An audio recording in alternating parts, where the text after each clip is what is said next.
Shoulders बिल्कुल भी bend नहीं होंगे, कोई हंच नहीं होगा, वाइड ओपन रहेंगे, बाहर की तरफ शोल्डर्स ऐसे खुले हुए रहेंगे और जो आपके हाथ हैं वो नीचे चेस्ट के बगल में प्लेस्ड होंगे, बिल्कुल स्ट्रेट रहेंगे, एल्बोज बेंड नहीं होंगी बल्कि एल्बोज आउटवर्ड नहीं इनवर्ड्स ऐसे प्लेस्ड होंगे। और फिर धीरे से ब्रीद आउट करते हुए आप वापस नीचे चले जाएंगे। जब आप अपने पॉस्चर को होल्ड करेंगे तो इस बात का ध्यान रखें कि ब्रीद इन करते हुए आपने ऊपर जाना है और पॉस्चर होल्ड करते हुए आपने अपनी ब्रेथ को होल्ड नहीं करना है। पॉस्चर होल्ड करते हुए आप नॉर्मल जो भी ब्रेथ का इनटेक है, एक्सेल इनहेल, वो कर सकते हैं और जब नीचे आएँ तो एक्सेल करते हुए नीचे आएँ। और एक और बात जिसका ख्याल रखने की आपको ज़रूरत है, आप अपनी उंगलियों के जो ये फिंगर्स हैं उनको ऐसे क्लोज करके नहीं हाथ प्लेस करेंगे, आपकी फिंगर्स ऐसे ओपन रहेंगी। तो ओपन फिंगर्स से ग्रिप बनती है, बहुत ज़्यादा ओपन नहीं लेकिन थोड़ी सी कंफर्टेबली ओपन, ऐसे फिंगर्स दोनों हाथों की प्लेस्ड रहेंगी। इसके बाद जो अगला आसन हम करने वाले हैं वो है भुजंग आसन का अगला पार्ट। उसके लिए आपने क्या करना है, आप ऐसे तिर्यक भुजंगासन है, आप ऐसे भुजंगासन में आ जाइए। उसके बाद अपने राइट शोल्डर से बेंड होके लेफ्ट लेग के पंजे को देखना है, एड़ी को देखना है, राइट शोल्डर के ऊपर से लेफ्ट लेग की एड़ी को देखना है। इसे 15 सेकंड तक होल्ड करिए, फिर आप ऐसे नीचे आइए। उसके बाद वापस ऊपर जाते हुए आपने इसको अब दूसरी साइड से करना है, यानी कि लेफ्ट शोल्डर से राइट एड़ी को देखना है। ऐसे इस तरह से आपकी बॉडी का पूरा मूवमेंट रहेगा। भुजंग आसन के बाद जो हम अगला आसन करने जा रहे हैं, जो हमारी बैक की स्ट्रेंथनिंग, स्टेबिलिटी और बहुत सारे वक्त जब हम बैक इंजरीज से गुजर रहे होते हैं या फिर हमारी बैक इतनी फ्रजाइल होती है कि कई बार हील्स पहनने से हमें बैक पेन होना शुरू हो जाता है, या कई बार नीचे झुकने से क्योंकि फ्लेक्सिबिलिटी नहीं होती है बैक स्पैज़्म आ जाता है, मसल स्पैज़्म आ जाता है। तो उन सारी परेशानियों से आपको बचाने के लिए, आपकी बैक के लिए सुरक्षा कवच की तरह काम करने के लिए ये एक्सरसाइजेज ही हैं। और इसी में जो अगली एक्सरसाइज है वो है तिर्यक भुजंगासन। तो तिर्यक भुजंगासन के लिए क्या करेंगे, भुजंगासन जैसे आपको बताया था वैसे भुजंगासन तो करना ही है। ऐसे आप ऊपर आ गए, आपने अंदर की तरफ ले लिए इनवर्ड्स। उसके बाद आप अपने राइट शोल्डर से लेफ्ट पैर को देखेंगे, लेफ्ट पैर के एंकल को देखेंगे। तो ऐसे आप पीछे की तरफ टर्न होंगे राइट शोल्डर से और लेफ्ट पैर को आपने देखना है। तो ये आपकी नेक से लेकर पूरी टेल बोन तक बैक की स्ट्रेंथनिंग, फ्लेक्सिबिलिटी, मोबिलिटी पर काम करता है। और आप इसे 30 सेकंड तक कोशिश करिए होल्ड करें। अगर 30 सेकंड आपके लिए बहुत ज़्यादा है तो आप इनिशियली 10 से 15 सेकंड तक होल्ड कर सकते हैं। और यही प्रोसेस आपने रिपीट करना है दूसरी साइड से, यानी कि लेफ़्ट साइड से। तो लेफ़्ट शोल्डर से आपने ओवर द शोल्डर अपने राइट एंकल को देखना है ऐसे। और याद रहे जब आपकी बॉडी मूव हो रही हो तो आपका जो लोअर पेल्विक का एरिया है वो फ्लोर पर ही प्लेस्ड रहे, वो ऐसे रेज्ड ना हो, वो प्रेशर डालते हुए फ्लोर पर रहेगा। तो जितना वो फ्लोर पर प्लेस्ड रहेगा उतना आपको यहाँ पूरा स्पाइन में मूवमेंट मिलेगा, स्पाइन में स्ट्रेच मिलेगा। उसके बाद इसको भी दूसरी साइड से भी आपने 15 से 20 सेकंड होल्ड करना है। कोशिश करिए अगर कंफर्टेबल है तो 30 सेकंड होल्ड कर लीजिए। उसके बाद नीचे आ जाइए।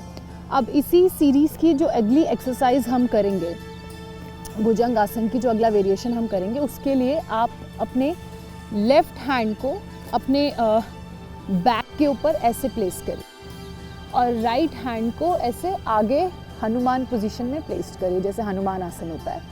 और आपका क्योंकि राइट हैंड आगे है तो लेफ़्ट लेग हवा में रेज्ड होगा और राइट लेग आउटवर्ड फ्लोर पर ही रहेगा।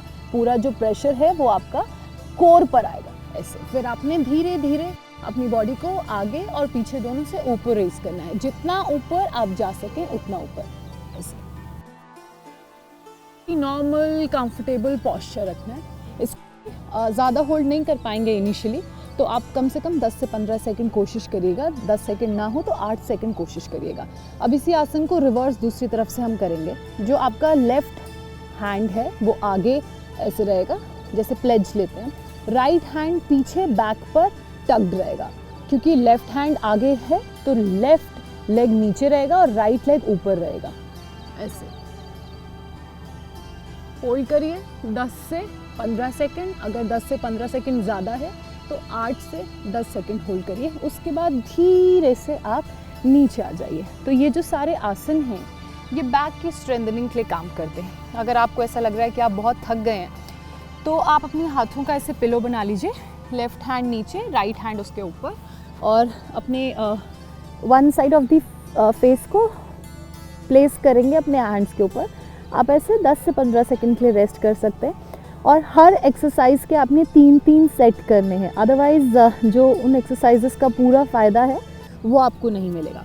भुजंग आसन का जो अगला वेरिएशन मैं आपको बताने जा रही हूँ उसके लिए आप अपने दोनों हाथों को इंटरलॉक कर लीजिए। पहले आप ऐसे नीचे आ जाइए, आपका जो अपर बॉडी है वो मैट पर रेस्ट करेगा so that you don't put much pressure, और ऐसे अपने दोनों हाथों को पीछे हिप के पास इंटरलॉक कर लीजिए and place it above your hips. अगर थोड़ा सा और नीचे जा सके वेल एंड गुड।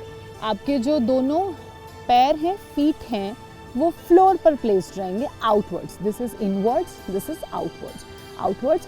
और आपने अब पूरा प्रेशर नीचे फ्लोर को पुश करते हुए अपनी लोअर बॉडी से अपर बॉडी को ऊपर रेज करना है, ब्रीदिंग करके ऐसे ऐसे आप ऐसे अपनी अपर बॉडी को रेज करेंगे। ये भी थोड़ा डिफिकल्ट है, थोड़ा सा एडवांस है, तो कोशिश करिए कि 8 से 10 सेकंड की शुरुआत आप करें। अगर 8 से 10 पॉसिबल ना हो 5 सेकंड भी होल्ड कर सकते हैं, धीरे धीरे वो स्ट्रेंथ आएगी ऐसे। अगर इतना कंफर्टेबल नहीं है इतना भी कर सकते हैं, लेकिन कोशिश करें कि आप जब होल्ड कर रहे हैं तो नीचे ना जाएं। वाइल दोस 10 सेकेंड्स जब आप होल्ड कर रहे हैं तो हर सेकंड के साथ धीरे धीरे जितना आपके लिए पॉसिबल है ऊपर आए, नीचे ना जाएं ऐसे। उसके बाद धीरे से नीचे आइए। इसके भी आपने 3 सेट करने, कोशिश करिए 10-10 के 3 सेट करें। 10-10 के 3 सेट अगर आपको लग रहा है बहुत मुश्किल है इनिशियली, आप 5-5 के 3 सेट्स कर सकते हैं as per your comfort. Body को किसी तरह का डिस्कम्फर्ट नहीं होना चाहिए।